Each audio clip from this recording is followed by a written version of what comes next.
All right, here we go. 8th graders finding the zeros of the polynomial function. Yes, it does seem like some of these directions just keep coming back. That's because we kind of keep building on what we're doing. So when we're going to find the zero of the polynomial function, the first thing we want to do is factor the trinomial. Okay? So first of all, we see that there's a negative sign there, so we've got to have a negative outside. And we're going to go ahead and set up our parentheses. And since it's x squared, I can proceed with confidence that it's x and x. All right? So now what I'm looking for, since this is a negative sign, remember what that means. I'm looking for two numbers that multiplied together that equal a positive 35. Okay? Because the negative sign makes everything the opposite sign. And then when I add those two numbers together, they're going to equal a negative 12. Now, I'm not too worried about anything with the FOIL method here right now because I just have x and x. So I don't have to worry about trying to figure out the outer and the inner like we were the past couple of days, at least on this example. That'll happen here later on in the video. But for this example, I can simply think two numbers that multiplied together equal a positive 35, added together equal a negative 12 because the signs switch because of this negative that I put there. So I'm thinking, well, what are those numbers going to be? Well, without too much difficulty, I think, well, that's going to be negative 7 and negative 5. Because if they're both negatives, the negative 7 times a negative 5 is going to give me a positive 35 when I multiply them together. But then when I add a negative 7 and a negative 5, let's make these just a little bit bigger so it's obvious. When I add a negative 7 and a negative 5, I get negative 12. But I have to find the zero of the polynomial function. Okay? And so I'm saying, okay, well, if this is going to equal 0, all right, if I'm going to think about it as a polynomial function equaling 0, I can think to myself that x minus 7 equals 0. And if x minus 7 equals 0, then x must equal 7. Or if this is the term that equals 0, if x minus 5 equals 0, then I can be fairly certain that x would equal 5, which means that x equals 5 and 7. All right, that's not too bad. We can handle that. All right, let's go on to another one. We're going to look at two more, 8th grade. This first one's going to be 3x squared plus x minus 14. 3x squared plus x minus 14. Well, first of all, I'm thinking, okay, there's no negative sign here. So I can just go ahead and set up my parentheses. There's no negative sign, so I'm going to still think of this as a negative 14. This is a positive 1. No number in front of the variable means it's a 1. First thing I got to figure out is what are my different combinations multiplied together that equal 3? Well, the only way that I'm going to get 3 with whole numbers when I'm multiplying them together is 3 and 1. So I can be confident that that's got to be 3x and x. All right? 3 times 1 is 3. X times x, x squared. Now I'm looking for two numbers that multiplied together equal a negative 14. A negative 14. Well, I can think that we have 1 times 14, and I can think 7 times 2. Now, the fact that it's a negative 14 means that one of the numbers has to be negative and one of the numbers has to be positive. All right, so what do we want to try first? Well, let's just try 7 and 2. Let's see what happens. All right, I'm going to go plus 2 minus 7. All right, so we just try that. 3 times a negative 7 is a negative 21. 2 times x is a positive 2x. A negative 21 and a positive 2 gives me a negative 19. I need a positive 1 when I do that with the FOIL method. This is not my combination. So, well, I can switch things around. I can say, okay, let's go 3x plus 7 and x minus 3x minus 7, my mistake, x plus 2. I just want to switch where the different numbers are. So I'm going to bring the plus 2 over to here, bring the minus 7 over to here. So, well, let's see what happens. 3 times 2 is 6, positive 6. Negative 7 times x is negative 7. A negative 7 and a positive 6 gives me a negative 1. I need a positive 1. That's not what I'm looking for. Okay, well, I guess we can keep going with 3x and x, because I'm getting close here. Okay, it seems like that maybe 3x and x is what I want. Okay, and I'm getting close, so it seems like 7 and 2 could work. But, so let's try it with minus 2 plus 7. All right, let's see how that goes. So if I do 3x plus 7, that's 21x.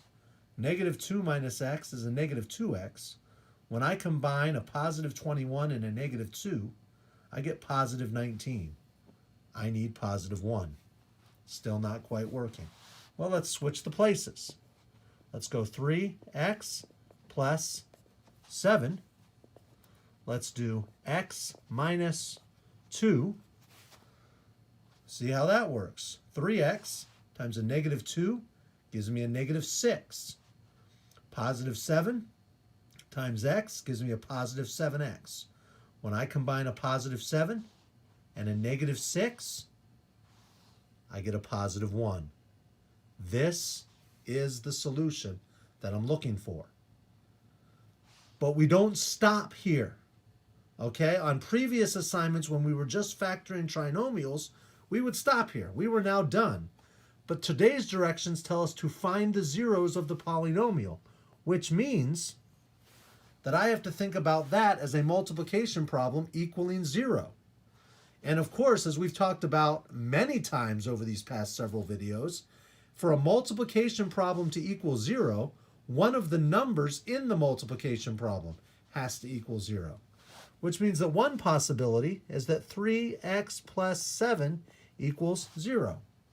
And if 3x plus 7 equals 0, then I logically conclude that 3x must equal negative 7.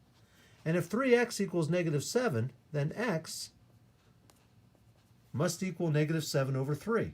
I'm okay with that. That's in simplest form. But the other combination is that x minus 2 could equal 0. Well, that's not hard.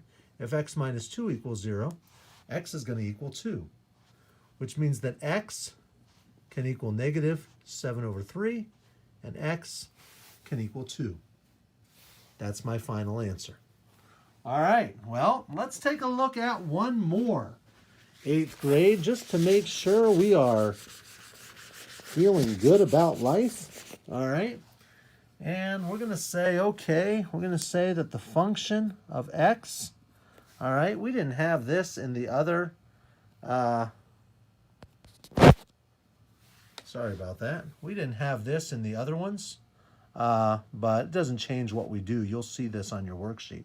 Function of x equals 8x squared minus 6x minus 14. All right? We really can pretend this isn't even there. So do not let this confuse you. It just means the function of x. Okay, and we're finding the function of the zeros.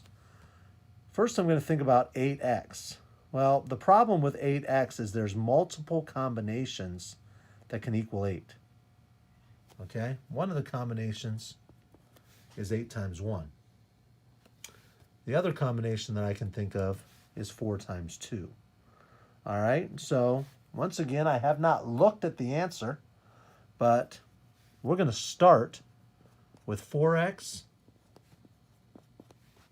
and 2x. That's what we're going to start with and see how that works. Now, it's 4 times 2 is 8.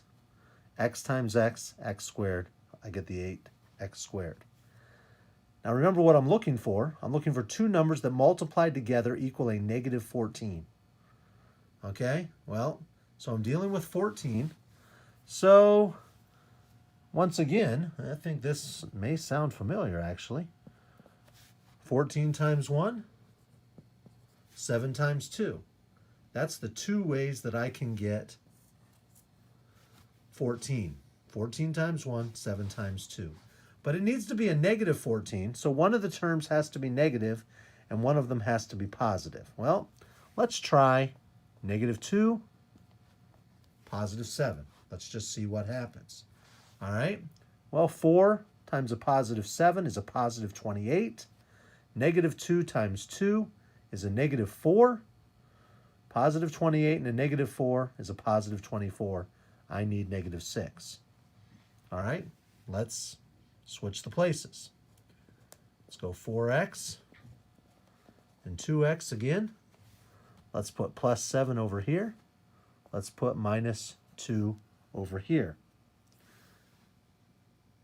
4x times a negative 2 is a negative 8. Plus 7 times 2 is a positive 14.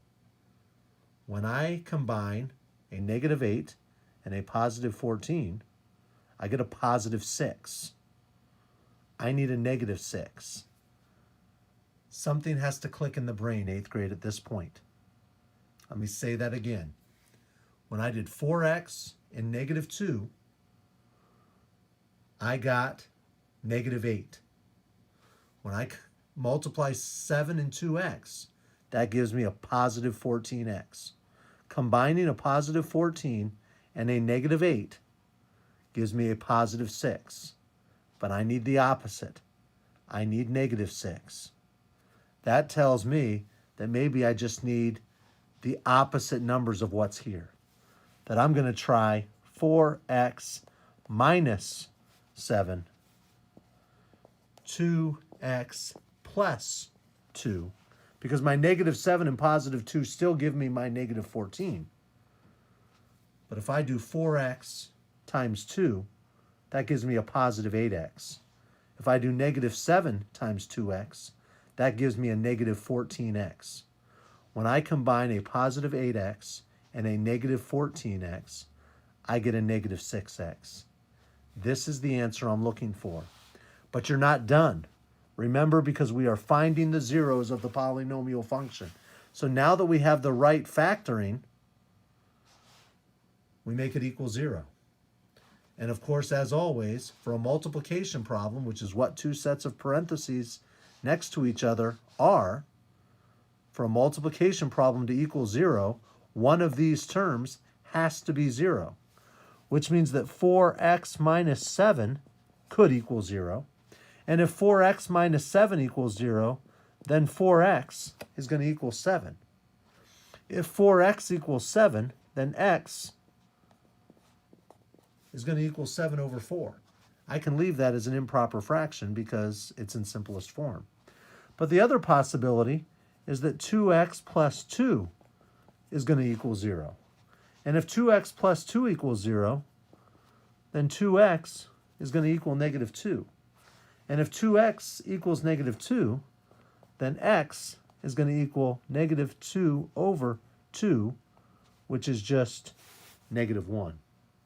And I get an answer of x equals 7 over 4, x equals negative 1.